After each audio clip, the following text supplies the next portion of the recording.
L'autre point qu'on va détailler très rapidement, c'est l'avènement de la prise d'empreinte optique et notamment de solutions de relevé de teinte associées à la prise d'empreinte optique.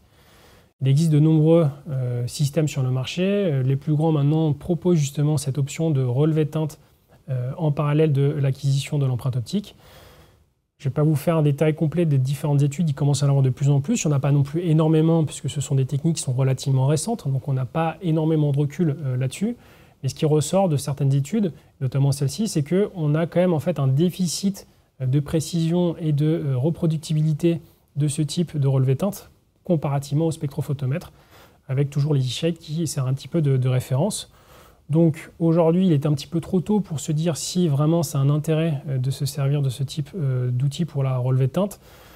On a l'avantage majeur, c'est qu'on a un flux numérique complet, c'est qu'on n'a pas besoin d'un logiciel supplémentaire. Tout est fait en un seul temps, donc ça simplifie en quelque sorte notre protocole. Ça peut avoir un intérêt surtout si on parle d'une prise d'empreinte initiale. Il est évident que si on fait le relevé de couleur au moment de la prise d'empreinte de la restauration finale, pour des raisons évidentes de déshydratation, l'information n'a absolument aucun sens. Ça veut dire qu'il faudrait prendre l'empreinte en amont de la préparation, donc ce n'est pas forcément toujours évident, tout le monde ne prend pas cette habitude-là. L'inconvénient, c'est que comme on l'a vu, ce n'est pas forcément extrêmement précis, ce n'est pas suffisamment aujourd'hui reproductible pour avoir une information viable, et on n'a pas forcément toujours tous les teintiers disponibles sur le marché.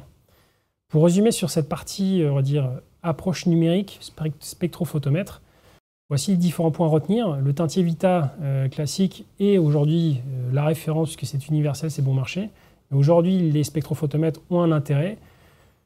On a en fait aujourd'hui quand même des outils qui sont fiables, reproductibles. Ça a un coût, bien évidemment. Ce n'est pas toujours évident à utiliser en postérieur et le flux peut être un petit peu, on va dire, compliqué puisque ça rajoute une étape. Mais concrètement, dans la pratique, comme vous avez pu le voir au travers des différentes vidéos pratiques et même des différents cas cliniques, ça n'empêche pas et ça n'empiète pas sur notre déroulé de nos protocoles.